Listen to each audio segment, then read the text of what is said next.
ഇത് ആക്ച്വലി ഇന്നലത്തെ വീഡിയോ ആണ് കേട്ടോ. ഇന്നലെ നമുക്ക് ചില സാങ്കേതിക തകരാറുകൾ കൊണ്ട് വീഡിയോ എഡിറ്റ് ചെയ്യാനോ അപ്ലോഡ് ചെയ്യാനൊന്നും പറ്റിയില്ല കേട്ടോ.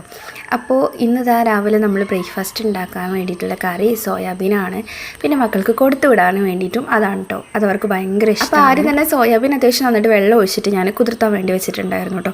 പിന്നെ എന്താ ഈ ഒരു കത്തി ഞാൻ മീഷോന്ന് വാങ്ങിച്ചതാണ് കേട്ടോ. ആർക്കെങ്കിലും ലിങ്ക് വേണമെന്നുണ്ടെങ്കിൽ ജസ്റ്റ് ലിങ്ക് എന്ന് കമൻറ്റ് ചെയ്യാം കേട്ടോ. നല്ല കത്തിയാണ്, നല്ല മൂർച്ചയുണ്ട് കേട്ടോ. അപ്പം ഞാൻ കുറച്ച് കഴിഞ്ഞിട്ട് പിന്നെ നമ്മുടെ സോയാബീൻ റോസ്റ്റ് ഉണ്ടാക്കാൻ വേണ്ടിയിട്ട് നോക്കുന്ന സമയത്ത് അതിൽ വെള്ളം കുറവായിരുന്നു, മീൻസ് പാത്രം ചെറുതായിരുന്നു. അപ്പോൾ അതുകൊണ്ട് അത് നേരെ കുതിർന്ന് വന്നിട്ടുണ്ടായിരുന്നില്ല. അപ്പോൾ പിന്നെ ഞാൻ വേറെ വലിയൊരു പാത്രത്തേക്ക് ഇട്ടിട്ട് നന്നായിട്ടൊന്നും കുതിർത്തി വെച്ചു കേട്ടോ. ആ ഒരു ടൈം കൊണ്ട് ഗ്യാസിൽ ഞാൻ അതിന് വേണ്ടിയിട്ടുള്ള മസാലയൊക്കെ റെഡിയാക്കിയിട്ടുണ്ടായിരുന്നു. പിന്നെ നോക്കുമ്പോൾ അടുപ്പ് അത്യാവശ്യം നന്നായിട്ട് കത്തുന്നുണ്ടായിരുന്നു. പിന്നെ പരിയിടേണ്ട ആവശ്യമില്ല, ടൈമായിട്ടില്ല. അപ്പോൾ ഞാൻ വേഗം ചട്ടി അടുപ്പിലേക്ക് വെച്ചിട്ട് ഞാൻ അടുപ്പിലാണ് കേട്ടോ ബാക്കി നമ്മുടെ സോയാബീൻ്റെ റോസ്റ്റും കാര്യങ്ങളൊക്കെ ഉണ്ടാക്കിയത് നമ്മുടെ മസാലയൊക്കെ വാട്ടിയിട്ട് നേരെ ഈ ഒരു ഇതിലേക്ക് ഇട്ട് കൊടുക്കാൻ കേട്ടോ ചെയ്തിട്ടുണ്ടായിരുന്നത്.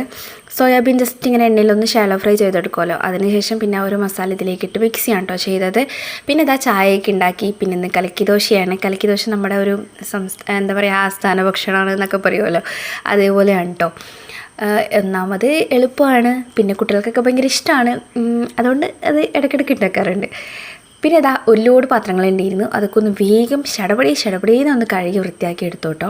അപ്പോഴത്തേക്കും മക്കൾ മദ്രസ വിട്ട് വന്നിട്ടുണ്ടായിരുന്നു. അങ്ങനെ അവർക്ക് ദോശയും സോയാബീൻ റോസ്റ്റൊക്കെ കൊടുത്ത് ഞാനും അതിൻ്റെ ഇടയിൽ കൂടെ കുടിച്ചു. കാരണം ഇന്ന് നമുക്കൊന്ന് പുറത്ത് പോകാനുണ്ട്. അതിനെ കൊണ്ടൊന്ന് ഹോസ്പിറ്റലിൽ കാണിക്കാനാണ് കേട്ടോ. അപ്പോൾ അതിൻ്റെ വിശേഷങ്ങളും കാര്യങ്ങളൊക്കെ ഞാൻ അപ്ലോഡ് ചെയ്യാം കേട്ടോ.